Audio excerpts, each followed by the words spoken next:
he's made with this basketball team, and the excitement kind of reminds you back in the old days. Well, he's turned this count on. Knocked away. Ballgame. Kevin Garnett. Sounds a little like the old guard did here. 28 seconds.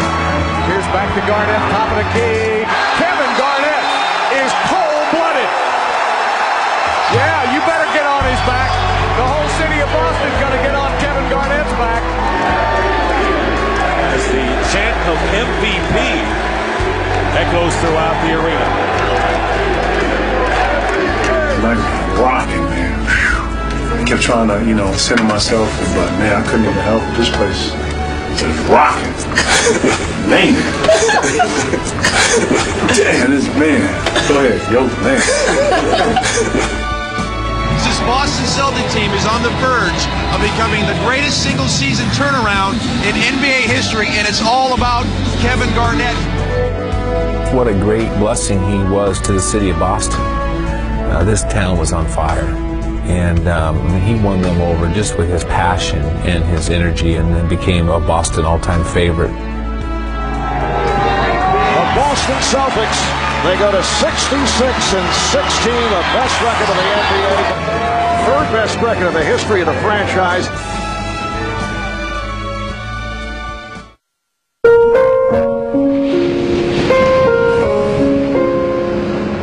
In the NBA, you get close to your teammates quickly. During the season, you see them more than you see your own family.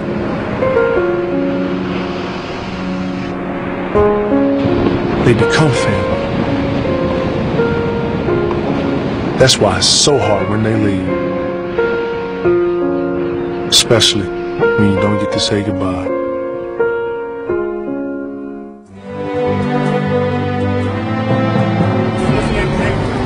Well, this is the Bronx. This is where I grew up.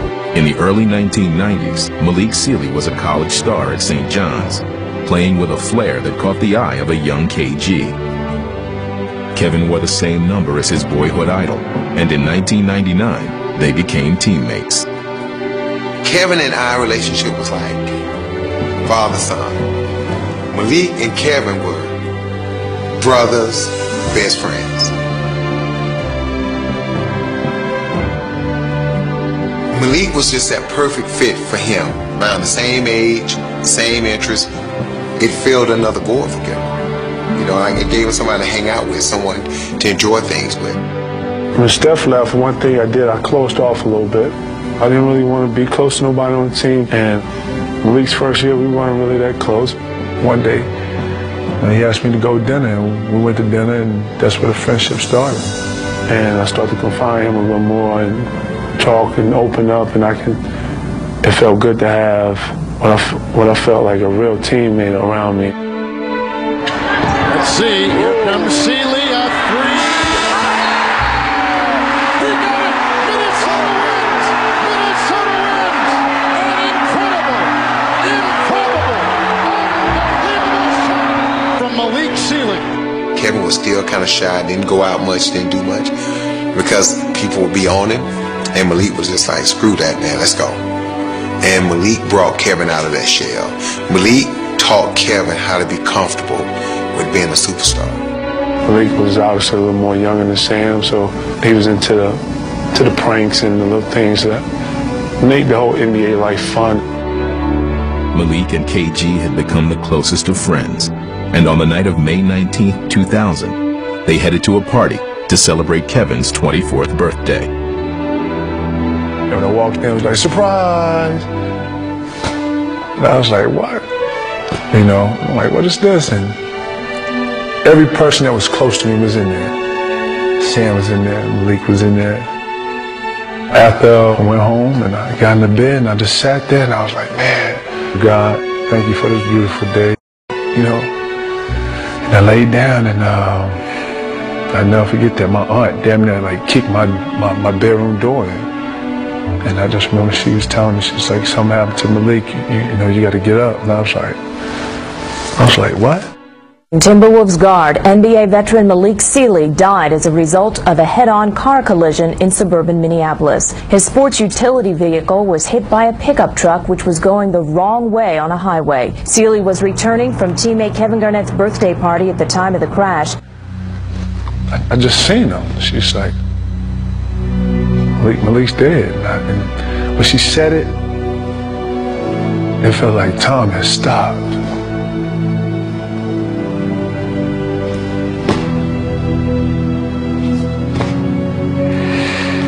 What that was. Give me a second, man. Damn.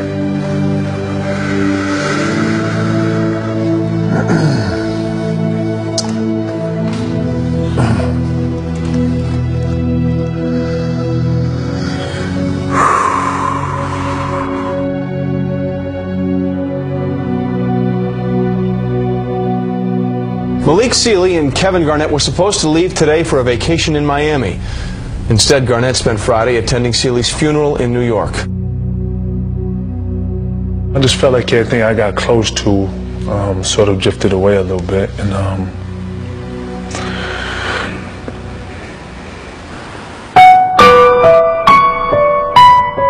it felt like life was just crumbling.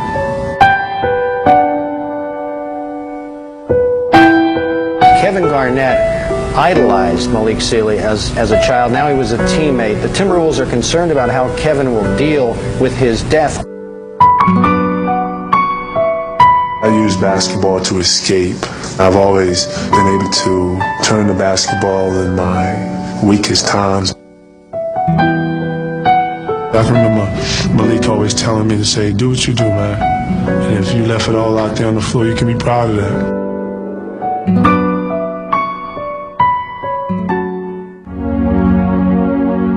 The Celtics entered the 2008 playoffs with one goal in mind: winning the NBA championship. But before they began their quest for the ultimate team prize, Kevin took the spotlight to receive an individual honor.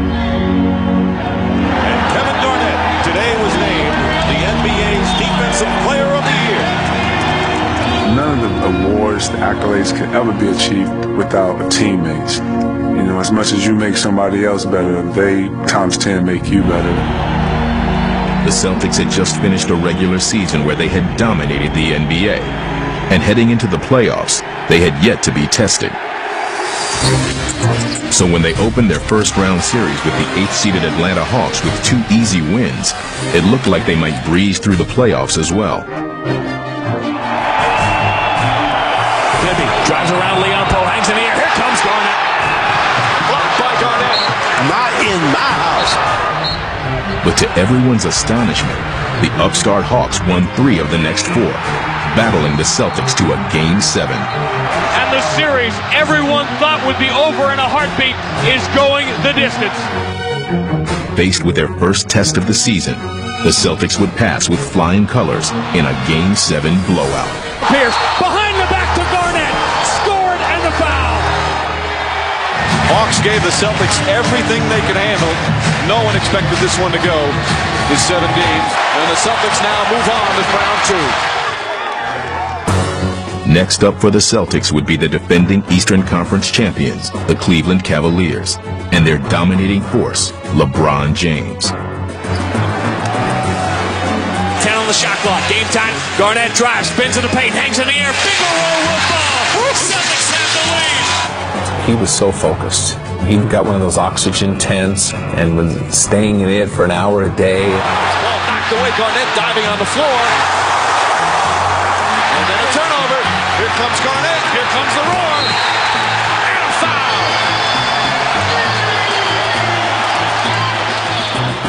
Once again, they found themselves in a hard-fought series that would be stretched to the limit. Game 7, everybody on their feet. LeBron spinning on Garnett, steps back to his left. KG shuts him down. Zerbiak has it now, puts it to the floor. Garnett clean steal, he's off to the races. The air and gets fouled by Wally Zerbiak. Oh, great play. Give me Kevin Garnett any day of the week. He is an absolute winner. That'll do it. The Celtics are going to the Eastern Conference Finals. Back-to-back Game 7 wins for the Celtics. The Celtics were facing what loomed as their toughest challenge yet. The Detroit Pistons were in the conference finals for the 6th straight year, and they were all that stood between KG and his first trip to the NBA Finals.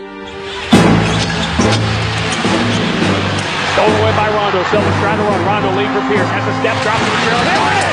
Big pass flush with the right hand. KG came out with his mindset on winning, and you know, we just followed him. Rip Hamilton driving around Garnett. Long, crane-like arms, blocks the shot. In Game 2, the Pistons would hand the Celtics their first home loss of the playoffs. But Boston would respond, winning twice in Detroit to take the series in 6 games. Back to Garnett for the slam. They have taken the torch from the Eastern Conference standard bearers, and what 1 year ago was pure fantasy has now come true. Finally, this is what you came here for. Can you describe the feeling? I love you, boy. Way to play. I'm a neutral, Michelle, you know. Neutral? Yeah, I am, because I know it's a whole nother goal right here. Let's go! Domination. That's what you should expect. To the finals. To see more of KG's incredible journey, check out Kevin Garnett, KG. Buy it today at NBAstore.com.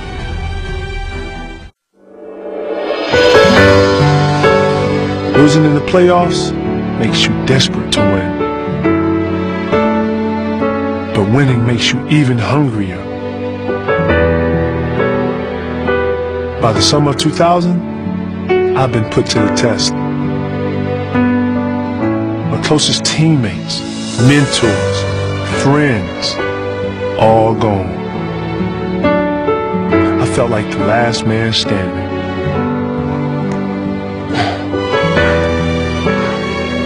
I had already learned that just when things seem their darkest, there's always light waiting to creep in. His best friend Malik Sealy had died, and even his mentor Sam Mitchell had retired. But Kevin did what he's always done, pouring all his emotion into basketball. By 2003, he was established as a superstar, but all his personal make up for the frustration he endured in the playoffs. So now Minnesota, the only team to be eliminated in the first round. 6 consecutive seasons. It got old to cover because you knew that after the elimination game, we would wait and Kevin would trudge up to the front table and he would, you know, be basically crushed. Losing hurts. Losing hurts. Damn, damn, damn, damn. What I'm gonna do, quit? I'm gonna quit? Just frustrated as heck that he hadn't advanced, and it was starting to become a bit of a burden on his reputation. But the additions of Sam Cassell and Latrell Sprewell would give Kevin the boost he needed. Sprewell up to Kevin Garnett, who stuffs it home. You put Kevin intensity, Spree passion in my mouth. He put that all in one big pot. That's a atomic bomb right there. Alley-oop back to Kevin. Oh, baby! Minnesota centers at Cassell. Downcourt spotting up Spree. Garnett extra touch to Zerbiak. Can you run a fast break better than that? And in these two teammates, KG had also found a new set of soulmates. We just stay after practice for 2 hours after practice, just sitting in the locker room, you know, talking about what we did the night before, talk about family, talk about all types of things. Give me that, man. Give me that, man. Sorry, you got to be a little kid.